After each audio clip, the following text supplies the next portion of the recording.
irmãos, que bom que vocês vieram. Amém. Feliz sábado para vocês. Feliz sábado para vocês. Nós possamos sentir a presença de Deus essa manhã. Amém. Fiquei surpresa ao ver minha namorada hoje, Gabriela. O irmão Domingos está rindo, se eu aqui que o irmão Domingos está rindo, olhando para mim, rindo, pessoal, tem sido. Na hora que eu olho, ela estava lá no cantinho. Mas é coisas de Deus. Por incrível que pareça, parece que Deus já está falando no meu coração que eu encontrei uma surpresa aqui hoje. Amém. Aí você ficou mais nervoso aí, parece. Fiquei mais nervoso. Parece que é a primeira vez que eu vou pregar, mas brincadeiras à parte, que eu digo que quando a gente está aqui na frente, a gente nos coloca nas mãos de Deus. Que nós possamos deixar o nosso eu e que o Espírito Santo, Senhor, possa falar através de mim, através de cada um que assumir esse local. Como foi mencionado aqui, é um lugar sagrado, é um lugar onde Deus habita. Não é um lugar para a gente brincar, não é um local para a gente contar piadas, tem brincadeiras, tem alguns entretenimentos para nos ajudar, mas que Deus possa ser exaltado nesta manhã de sábado. Irmãos, eu tinha preparado 2 mensagens para hoje. E foi uma luta para mim orar a Deus, para saber qual mensagem eu iria trazer. E eu orei a Deus, eu fiquei o tempo todo trabalhando, fiquei meditando na minha mente qual as mensagens que eu iria trazer. Uma delas falava sobre cidades de refúgio. Acredito que os irmãos já ouviram essa mensagem falando sobre as cidades de refúgio. Eu confesso para os irmãos que eu gosto muito de ouvir sermões nas horas que eu estou talvez deitado, gosto de ouvir. E essa mensagem que eu vim trazer hoje, ela foi do pastor Rafael, que foi pastor do nosso distrito, e é uma mensagem que falou muito comigo, e eu acredito que é uma mensagem que a igreja precisa ouvir. Eu não sou imitador de pastor, né? Às vezes eu penso que vai trazer mensagem copiada, mas se colocar essa mensagem na mão de todos os irmãos, acredito que todos serão edificados, porque cada um tem uma forma diferente de pregar. Às vezes falam, porque o pastor pregou é melhor, porque o irmão ali pregou foi melhor. Não. Quando eu me tornei adventista, foi o irmão Tiro que pregou na igreja, foi aqui embaixo. E no dia que ele pregou, ele falou sobre a transformação da água no vinho. Para muitos poderia ser uma mensagem simples, mas aquela mensagem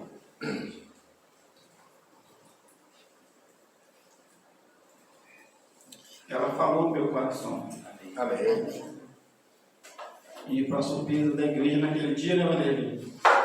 Eu falei que eu queria ser batizado. Amém? Amém. E o título da mensagem é Depois da Vitória. Gostaria que os irmãos abrissem a Bíblia no livro de Romanos.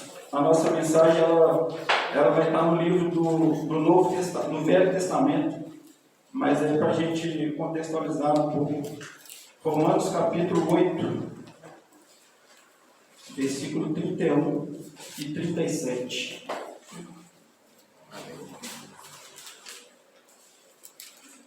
Deus ele tem várias formas de falar com a gente. Como eu disse, a gente quer vir para a igreja, quer escutar o pastor, quer escutar aquele irmão que a gente pensa que é mais consagrado do que nós. E às vezes ele usa uma mula, né, para falar com o Balaão. E ele pode usar quem a gente menos espera da igreja para poder falar conosco. É verdade. É só a gente abrir o nosso coração, porque nós sentimos quando Deus quer falar conosco. Eu, naquela semana que eu quis me tornar adventista, eu senti uma tristeza pelo meu pecado. E eu pedi a Deus, senti Deus falando assim, que era para mim tomar essa decisão de batizar. Foi uma luta, mas graças a Deus estou aqui. Amém. Quem gostaria de fazer a leitura para nós? Que diremos, pois, à vista destas coisas? Se Deus é por nós, quem será contra nós? Amém? Amém. Se Deus é por nós, irmãos, quem será contra nós? Nós estamos neste mundo e talvez podemos achar que estamos perdidos, mas quando nós sentimos que nós estamos na presença de Deus, nós podemos ter certeza da vitória. Amém? E o outro verso é o verso 37. Pode ler, João. Em todas estas coisas, porém, somos mais que vencedores, por meio daquele que nos amou. Amém. Então, irmãos, nós não somos vencedores. Nós somos mais do que vencedores. Quantos aqui, ou qualquer um de vocês que estão aqui já passou por encarar uma final de algum campeonato? Como que vocês se sentiram quando vocês passaram por essa experiência? Eu já fui, eu já ajudei a ser técnico em um clube e eu já participei de algumas finais. E, primeiramente, é um mérito muito grande, a gente sente uma euforia muito grande, porque a gente pensa assim, o time dos outros é melhor do que o nosso. Mas quando a gente confia nos jogadores que estão ali do teu lado, que você tem aquela união, aquilo que, como para Davi, aos olhos das pessoas era impossível ele vencer aquela batalha, ele venceu. E às vezes quando a gente entra dentro de campo, a gente olha para o outro time e a gente fala, hoje nós vamos perder. A nossa mente pensa, mas o nosso coração fala, não, nós vamos vencer. Nós vamos vencer.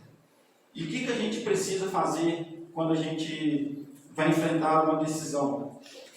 A gente se prepara. Amadores não tem concentração. É uma moda que a gente tem aqui na nossa cidade, por exemplo, de futebol amador. A gente não tem concentração. As pessoas se reunirem o time para todo mundo ficar ali com o mesmo propósito. Cada um vai para sua casa, um bebe, o outro fuma, o outro vai divertir, cada um vai descontrair da melhor forma possível. Mas nos times profissionais a gente vê como que eles trabalham. Eles vão para o centro de concentração, ali eles assistem vídeos motivadores, motivacionais, eles estudam o outro time, mostram lances, mostram tudo. Então, tudo isso o jogador já entra dentro de campo, talvez sabendo do ponto fraco daquele time, nós podemos tentar por esse lado, podemos tentar por aquele outro, e na maioria das vezes isso está certo, porque às vezes mexe no psicológico dos jogadores. Eu me lembro em 2003, sou cruzeirense, quando um técnico do Cruzeiro foi para a final da Copa do Brasil, tinha um jogador que nunca tinha vestido a camisa do time numa final. E o técnico Vanderlei Luxemburgo chegou perto dele na concentração, deu para ele uma fralda descartável. Ou você corre, ou ela vai sair seca. Imagina a pressão que aquele rapaz sentiu ali naquela hora. Ali mexe com o psicológico da pessoa. Ninguém quer entrar dentro de campo para ser derrotado. Ninguém. Todo mundo que entra dentro de campo, pode ser um time ruim, pode ser um time bom, todo mundo quer vencer. E tem gente que não sabe perder. Muitas pessoas perdem na vida e querem brigar, querem matar, como a gente vê hoje, como o futebol virou. As pessoas têm o futebol como Deus, como um ídolo na vida deles e acabam matando pessoas porque o time perdeu.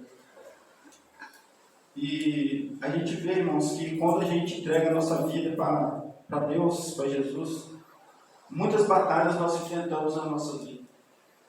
E muitas vezes a gente pensa assim, nós não vamos conseguir vencer.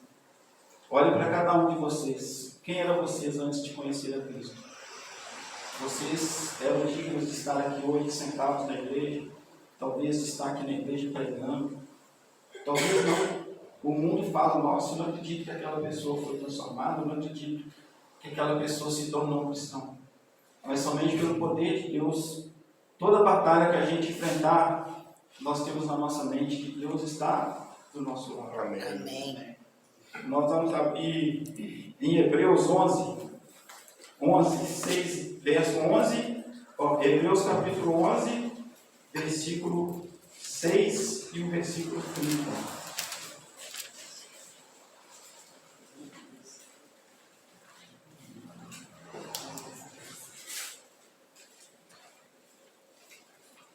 Quem quiser fazer a leitura, hoje eu vou deixar os irmãos ler a Bíblia. Para mim ficar menos nervoso. O verso 6, irmão Cid? Verso 6 e o verso 30. Tá. De fato, sem fé é impossível agradar a Deus, porque é necessário que aquele que se aproxima de Deus creia que Ele existe e que recompensa os que o buscam. E o 31? E o 30. Isso. Pela fé ruíram as muralhas de Jericó, depois de rodeadas por 7 dias. Amém? Amém. A nossa mensagem vai basear nessa história hoje. Na história de Jericó. E aqui fala que pela fé, né, ruíram as muralhas de Jericó. Quem que venceu, irmãos? Quem que fez aquelas muralhas serem derrubadas? Deus. As pessoas, né? A gente viu aqui que pela fé Raabe, a meretriz, não foi destruída com os desobedientes, porque acolheu com paz os espias. Então, somente pela fé, uma guerra, uma cidade foi destruída pelo poder de Deus. Outras histórias a gente conhece na Bíblia, quando o exército do Senhor venceu os inimigos apenas louvando, apenas cantando. Eles começavam a cantar e os inimigos começavam a brigar um com o outro e eles se matando ao outro, e assim Deus tinha a maneira dele de vencer as guerras. E na cidade de Jericó não foi diferente. Agora nós vamos para a nossa história de hoje, que está em Josué, capítulo 6, versículo 15 a 19. Josué, capítulo 6, do 15 ao 19.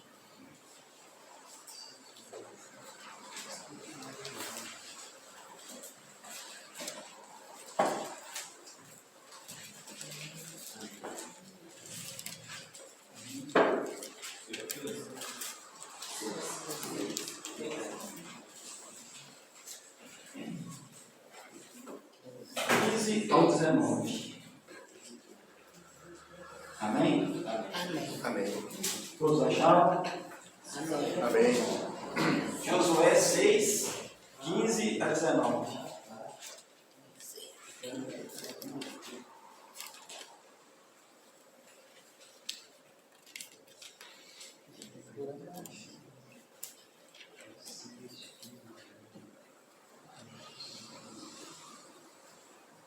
Amém? A Bíblia nos diz que no 7º dia madrugaram ao subir da alva, e da mesma sorte rodearam a cidade 7 vezes. Somente naquele dia rodearam a cidade 7 vezes. E sucedeu que na 7ª vez, quando os sacerdotes tocavam as trombetas, disse Josué ao povo: gritai, porque o Senhor vos entregou a cidade, porém a cidade será condenada, ela e tudo quanto nela houver. Somente viverá Raabe, a prostituta, e todos os que estiverem com ela em sua casa, porquanto escondeu os mensageiros que enviamos. Então somente guardai-vos das coisas condenadas, para que, tendo-as vos condenado, não as tomeis, e assim torneis maldito o arraial de Israel e o confundais. Porém, toda a prata e ouro, e utensílios de bronze e de ferro, são consagrados ao Senhor, irão para o seu tesouro. E a gente não vai ver a história toda, né, para a gente não demorar muito, mas a gente vê que, através dessa ordem do Senhor, quando eles rodearam a cidade 13 vezes, correto? 13 vezes. Durante 6 dias eles rodearam uma vez. E no 7º dia, 7 vezes. Correto? Então foram 13 voltas que eles deram na cidade. Talvez a gente pense, o que rodear a cidade tem a ver com a vitória? Talvez é um sacrifício que Deus, era a forma de Deus de fazer com que o povo, talvez eles estavam ali rodeando a cidade com o pensamento: qual é o sentido que a gente está dando nessas voltas? Por que estamos fazendo isso? E quando a gente continua a história, a gente vê que Deus pediu para que, quando terminasse a última volta, os sacerdotes tocassem as trombetas e o povo tinha que fazer o quê? Gritar. E eles gritaram alto. que o muro da cidade viera abaixo. Somente quem foi salvo naquela cidade? Raabe. A casa dela, né, que era uma casa de prostituição, se tornou uma casa de salvação, né? Porque aqueles que estavam dentro da casa dela foram salvos. Mas o que Deus precisou fazer com esse povo antes deles passar por essa história?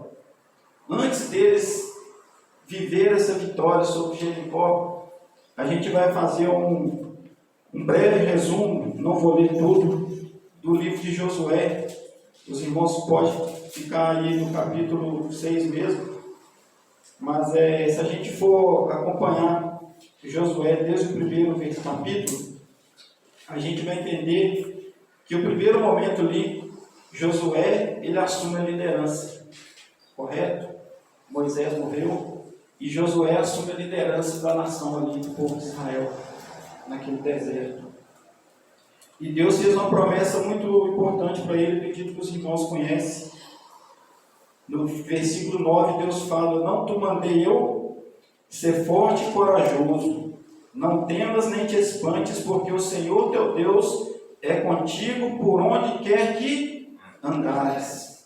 Então Deus prometeu para Josué que da mesma forma que ele andou com Moisés, Deus deu a certeza da companhia dele também para Josué.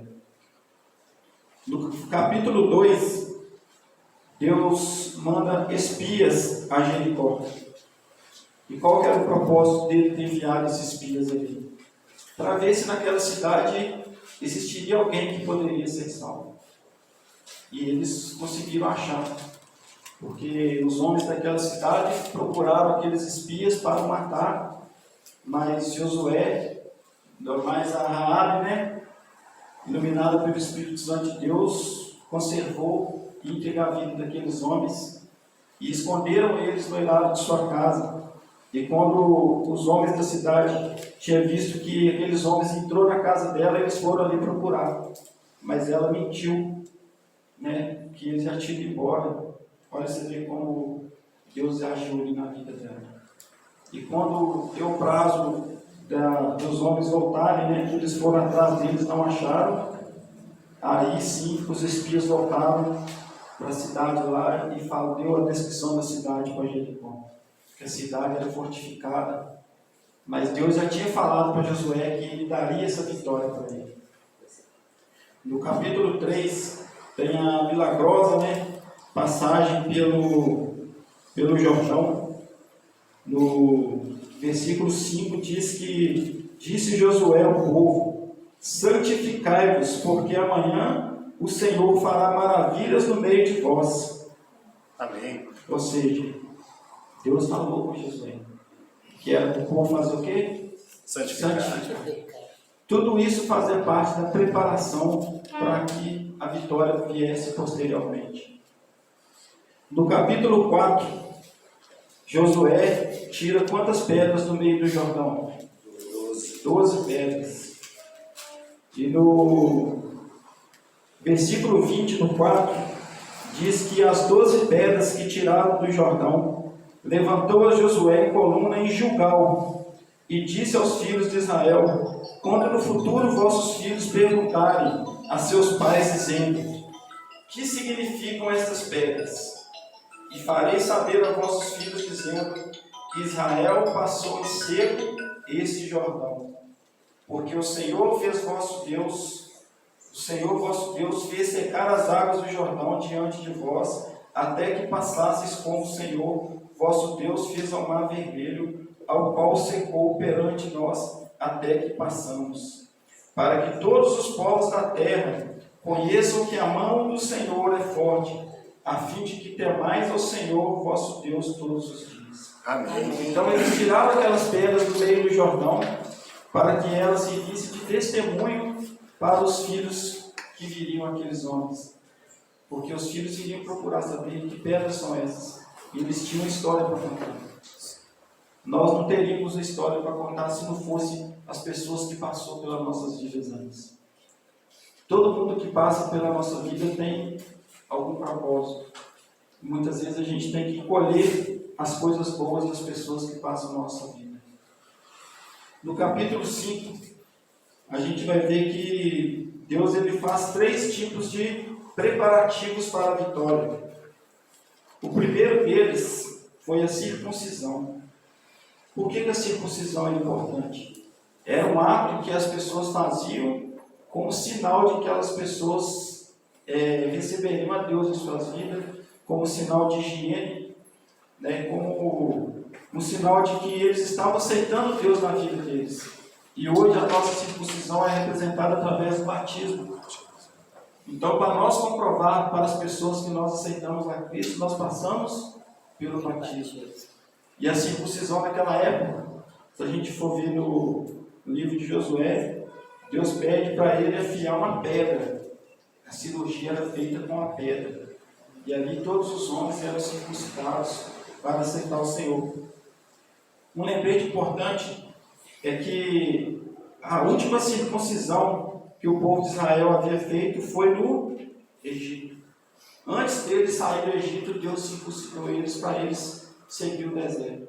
E durante esses 40 anos, ninguém mais foi circuncidado, porque somente os homens tinham sido no Egito. Mas os filhos que nasceram ali no Egito não foram circuncidados.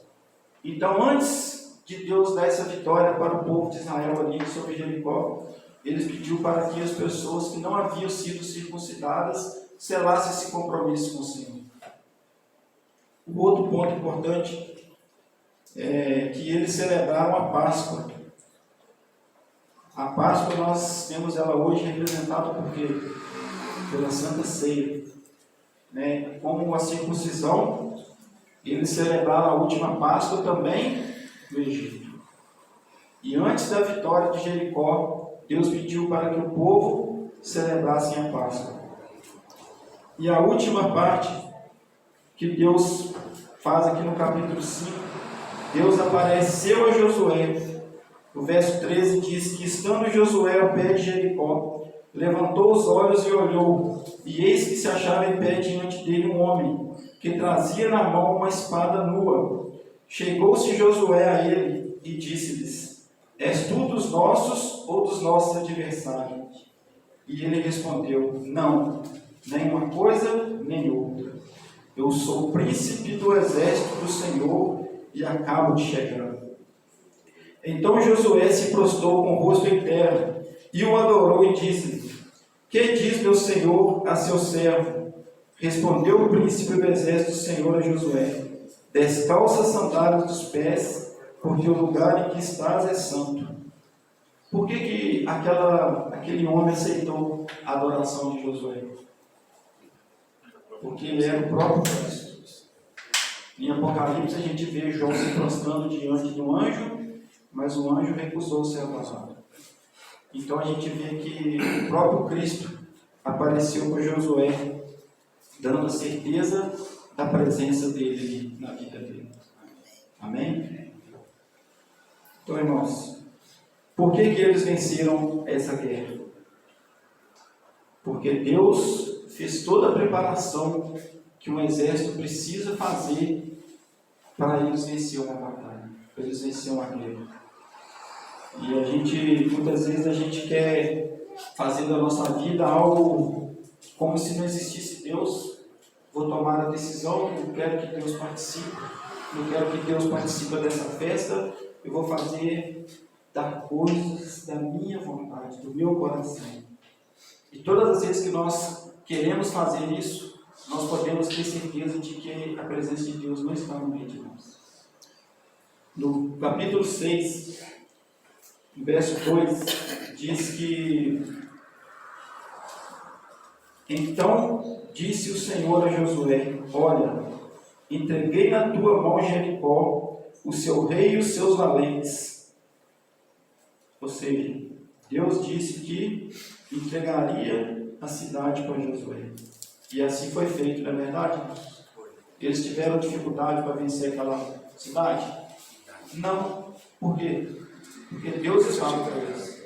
A gente vê lá na história de Ofni e Finéias, quando eles estavam carregando a arca do Senhor, o exército inimigo achou assim: agora nós vamos perder.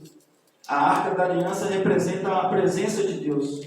Mas aqueles filhos de Eli, Ofni e Finéias, Eles estavam com a arca, que é a presença de Deus, mas eles não tinham Deus no coração. E a gente conhece a história que eles foram mortos, eles perderam a batalha, a arca foi tomada. Então não adianta a gente ir para uma luta, ir para uma batalha, enfrentar um problema, achando que nós vamos vencer pelo nosso conhecimento, pela nossa sabedoria. No capítulo 7, no versículo 1, agora nós vamos para a nossa mensagem após a vitória. Nós vimos que antes da vitória tem que ter o quê? Preparação. E após a vitória, o que tem que ter? Pois é. Olha para você ver, agora começa uma parte triste da mensagem. Uma mensagem que tocou no meu coração e eu acredito que pode tocar nos seus também. O verso 1 diz que, do capítulo 7, prevaricaram os filhos de Israel nas coisas condenadas, porque Acã, filho de Carmi, filho de Zabde, filho de Zerá, da tribo de Judá, tomou das coisas condenadas, e a ira do Senhor se acendeu contra os filhos de Israel. O que Deus tinha falado para Josué? Que era para eles tomar a cidade, poderiam levar, mas que tudo pertencia a quem? Ao Senhor. As pratas, os ouros, os utensílios, tudo pertencia a quem? Ao Senhor. Mas uma pessoa, quem que foi? Quem que a história falou aí? Acã. Movido pela cobiça, né, ele foi ali e tomou dos despojos. E aí vem outra parte da história. Antes deles, eles estavam prestes a entrar na terra de Canaã. E antes deles entrar em Canaã, eles tinham algumas tarefas, algumas coisas para vencer. Assim como nós também, nós estamos rumo à cidade santa. Nós temos lutas, temos batalhas para vencer. E muitas vezes nós queremos desistir, mas desistir não faz parte do plano de Deus. Antes deles entrar em Canaã, eles tinham uma outra cidade para vencer. Qual era o nome dessa cidade? A cidade chamava Ai. O versículo 2 nos diz que, enviando, pois, Josué de Jericó alguns homens a Ai, que está junto a Bet-Abe, ao oriente de Betel, falou-lhes dizendo: subi e espiai a terra. Subiram, pois, aqueles homens e espiaram Ai. E voltaram a Josué e lhe disseram: não suba todo o povo, subam uns 2 ou 3 mil homens a ferir Ai. Não fadigueis ali todo o povo, porque são poucos os inimigos. Olha, aqui na linguagem popular nós podemos dizer que aquele time entrou de salto alto, confiou que aquela cidade era pequena, que os moradores eram poucos, que não precisava subir todo aquele exército. Não fadigue todo o exército, manda uns 2 ou 3 mil homens. E Josué acreditou na mensagem deles. Pensou que a batalha ia ser fácil. E para a tristeza deles, irmãos, fala que os homens de Ai, no versículo 5, feriram dele uns 36 homens, mataram eles, né? E os outros perseguiram desde a porta até as pedreiras, e os derrotaram na descida, e o coração do povo se derreteu e se tornou como água. Ou seja, a gente pode ver que aqueles povos, eles foram humilhados, eles foram envergonhados, porque eles acreditavam que pela cidade ser pequena, eles venceram Jericó, viram como Deus agiu, e pensaram: se nós vencemos Jericó, essa cidade aqui vai ser balela, essa cidade aqui vai ser muito fácil a gente destruir ela. E para a tristeza deles, eles foram humilhados. Por que eles foram derrotados, irmãos? Josué, a gente vê no capítulo 10, versículo 10. Antes disso, né, Josué rasgou as suas vestes e se prostrou em terra sobre o rosto. O verso 6, tá? Perante a arca do Senhor até a tarde. Ele e os anciãos de Israel, e deitaram pó sobre a cabeça, E disse Josué: Ah, Senhor Deus, por que fizeste esse povo passar o Jordão, para nos entregares nas mãos dos amorreus, para nos fazerem perecer? Tomara-nos contentaremos com ficarmos além do Jordão. Ah, Senhor, que direi, pois, se Israel virou as costas diante dos seus inimigos? No verso 10, irmãos, acontece uma coisa que a gente quase não se vê na Bíblia. Deus interrompe a oração de Josué. Pare de orar. Não adianta você orar. Não adianta você clamar pelo povo. Não adianta você fazer penitência. Não adianta você se humilhar perante mim. O verso 11 diz assim: Israel pecou e violaram a minha aliança, aquilo que eu lhes ordenara, pois tomaram das coisas condenadas e furtaram, e dissimularam e até debaixo da sua bagagem puseram, pelo que os filhos de Israel não puderam resistir aos seus inimigos, viraram as costas diante deles, porquanto Israel se fizera condenado. Já não serei convosco, senão fazer o que, irmãos? Eliminar do vosso meio a coisa roubada. Dispõe-te, santifica o povo, e disse: santificai-vos para amanhã, porque assim diz o Senhor Deus de Israel: há coisas condenadas no vosso meio. Ó Israel, aos vossos inimigos não podereis resistir, enquanto não eliminardes do vosso meio as coisas condenadas. Olha, você vê, Deus deu um aviso para Josué. Josué orou. Josué perguntou a Deus por que estava acontecendo. E Deus deu a resposta para ele. Deus não nos deixa sem resposta. Amém. Talvez aquele problema que a gente está passando, nós não temos resposta, porque talvez na nossa vida tem coisas condenadas. Pode ser aqui debaixo da nossa cama, né, no sentido da mensagem, que debaixo da nossa barraca pode ter coisas escondidas, que é abominável aos olhos de Deus. E por que Deus não deu a vitória para eles? Por causa de um homem. Talvez a igreja não cresce porque pode ter pecado, pode ter pessoas que não estão se consagrando. Eu falo por mim, preciso me consagrar mais. Cada um de vocês conhece suas vidas, sabe o que é bom, sabe o que é ruim. Talvez Deus não impede a prosperidade na nossa família, porque tem coisas no nosso lar que ainda não está santificando a Deus. E por causa de um homem, aquele exército foi envergonhado. Então, Deus pede para Josué tirar sorte. Se Deus quisesse apontar para Josué quem que seria aquilo que fez, ele teria feito, não é verdade? Mas por que Deus, ele não falou para Josué? Foi Acã. E Acã viu tudo aquilo acontecendo. Deus deu oportunidade para Acã confessar o seu pecado. Assim como Deus faz conosco.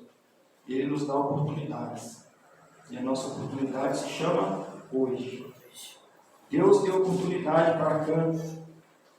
E a história diz, né, no verso 19, que então disse Josué a Acã: filho meu, dá glória ao Senhor Deus de Israel, e a ele rende louvores, e declara-me agora o que fizestes, não me ocultes. E respondeu Acã Josué e disse: verdadeiramente pequei contra o Senhor Deus de Israel, e fiz assim e assim, quando vi entre os despojos uma boa capa babilônica, 200 ciclos de prata e uma barra de ouro do peso de 50 ciclos. Cobicei-os e tomei-os, e eis que estão escondidos na terra, no meio da minha tenda, e a prata está por baixo. Então Josué enviou mensageiros que foram correndo à tenda, e eis que tudo estava escondido nela, e a prata por baixo. Tomaram, pois, aquelas coisas do meio da tenda, e as trouxeram a Josué e a todos os filhos de Israel, e as colocaram perante o Senhor. E no verso 25 diz que disse Josué: por que nos conturbaste? O Senhor hoje te conturbará. E todo Israel o apedrejou, e depois de apedrejá-los, queimou-os. Olha, irmãos, bonita essa história? Triste, né?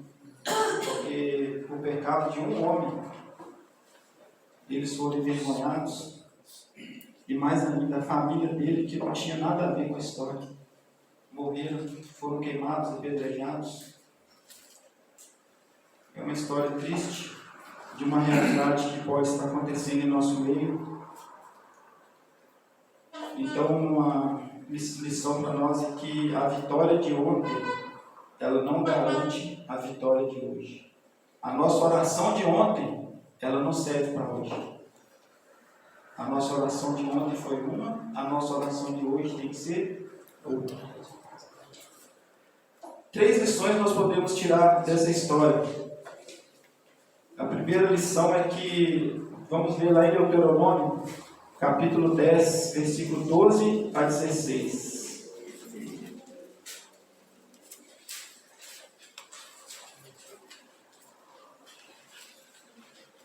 Deuteronômio, capítulo 10, versículo 12 a 16.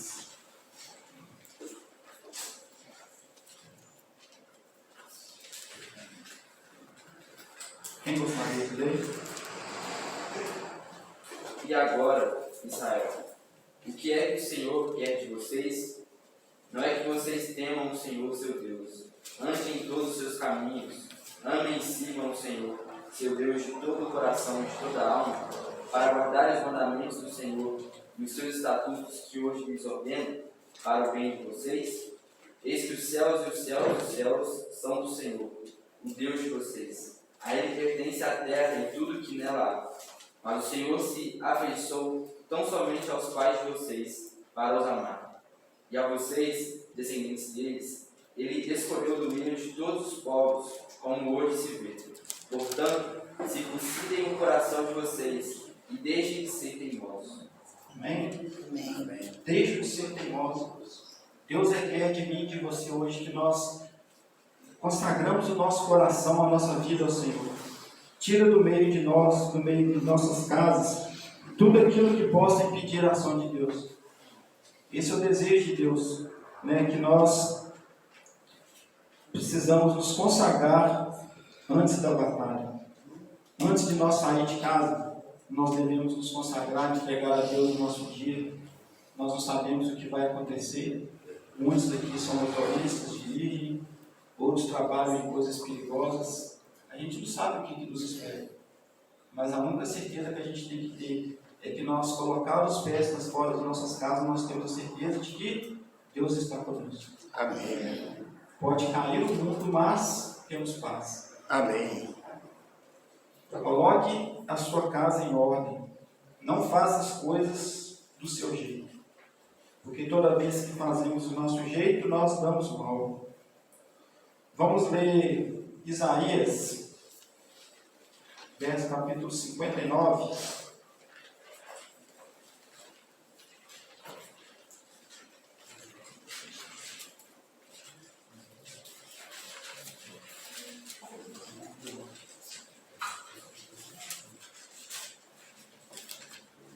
Isaías 59.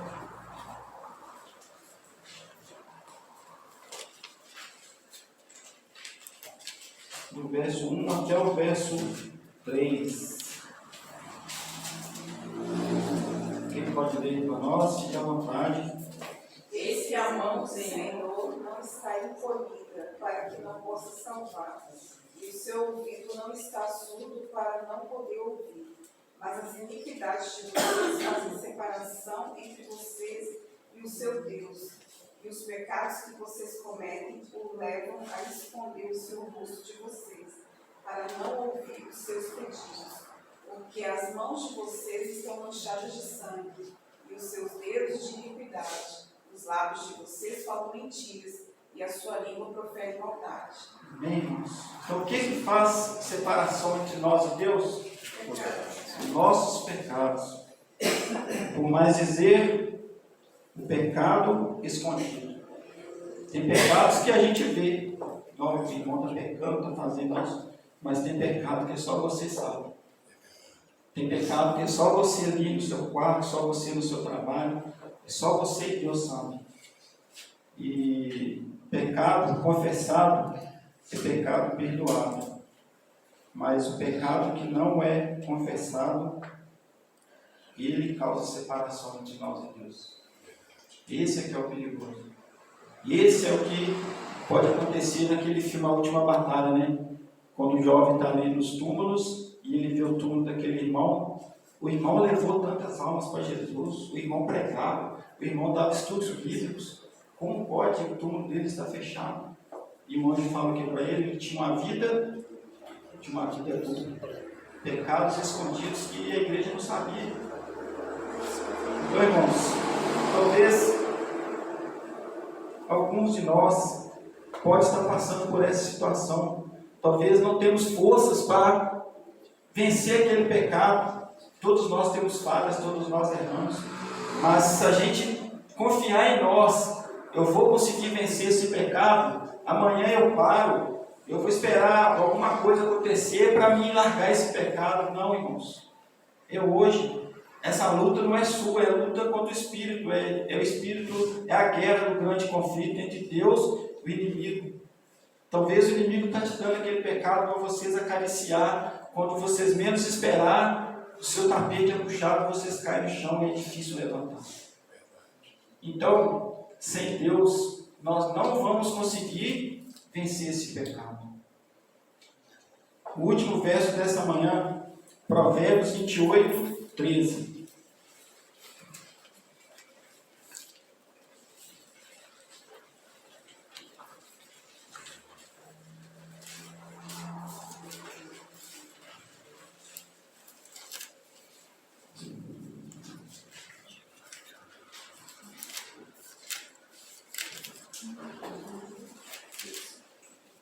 Provérbios 28, 13. Um verso conhecido e que ele possa falar no meu e no seu coração nesta manhã. Amém. E vogue as vossas versões jamais prosperarão, mas os que as confessam deixam alcançar a misericórdia. Amém. Amém. Por que sua família não está prosperando? Por que o seu trabalho não está te fazendo prosperar? Talvez exista algo que está incomodando a vossa comunhão com Deus. Talvez exista em mim, que com certeza existe, que a gente luta todo dia, que a gente entende que essa luta não é nossa. Lá em Efésios fala que a nossa luta ela não é contra a carne nem contra a sangue, mas contra os principados e potestades desse mundo tenebroso nas regiões celestiais. Tem um texto de Patriarcas e Profetas falando sobre Acã. Diz que o pecado de Acã trouxe revés a toda a nação. Pelo pecado de um homem, o desprazer de Deus repousará sobre sua igreja até que a transgressão seja descoberta e removida. A influência que mais temida deve ser pela igreja não é dos francos oponentes, incrédulos e blasfemos, mas do que incoerentemente professam a Cristo. Estes são os que impedem as bênçãos de Deus de vir a Israel e acarretam fraqueza ao seu próprio povo. Quando a igreja se acha em dificuldade, quando existem a frieza e o declínio espiritual, dando ocasião a que o inimigo de Deus triunfe, então, em vez de cruzar os braços e lamentar sua infeliz condição, investigue os membros se não há um Acã no acampamento dos santos. Com humilhação e exame de coração, procure cada qual descobrir os pecados ocultos que excluem a presença de Deus. Acã reconheceu sua culpa. Quando era demasiado tarde para que a confissão beneficiasse, viram os exércitos de Israel voltarem de Ai derrotados e desanimados. Contudo, não se apresentou para confessar seu pecado. Ele vira Josué e os anciãos de Israel curvados em terra, com uma dor demasiada grande para exprimir-se com palavras, houvesse então confissão e teria dado alguma prova do verdadeiro arrependimento. Mas ele guardou o silêncio. Ele simplesmente ocultou seu pecado.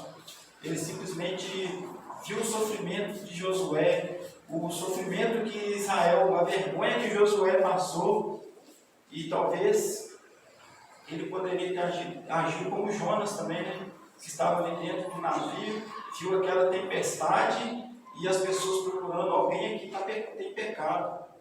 Enquanto eles não julgaram Jonas na água, a tempestade não passou. E Acã teve a mesma situação. Ele viu aquela cena toda, ele viu Josué prostrado diante de Deus e nem sequer ao menos confessou seu pecado. Ele preferiu ocultar a vergonha dele, porque ele poderia ter confessado o pecado, perdoado, poderia ter evitado a sua morte, a morte da sua família. E como aqui foi dito, irmãos, será que existe alguma Acã entre nós? Será que lá nas nossas intimidades com Deus nós confessamos a Deus os nossos pecados? É uma mensagem que falou no meu coração. Amém. E eu achei importante trazer para ele. Amém. Que cada um de nós possamos voltar para casa com essa reflexão.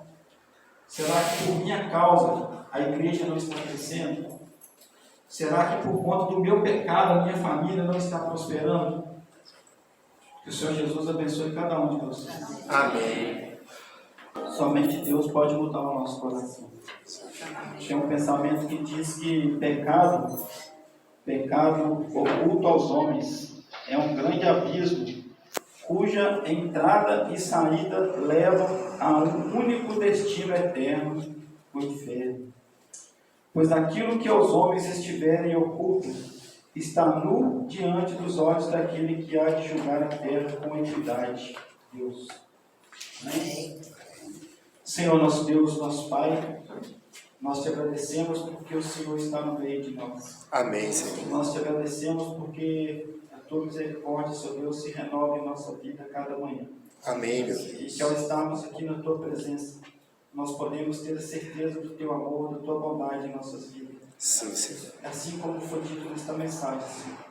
Se existe algum pecado entre nós, Deus, que o Senhor nos dê forças para confessá-los e que o Senhor possa, Senhor Deus, transformar as nossas vidas, a nossa igreja, e que nós possamos, ó Deus, estar sempre buscando a tua presença, estar sempre nos consagrando a ti, para que nós possamos, ó Deus, estar em paz diante do Senhor.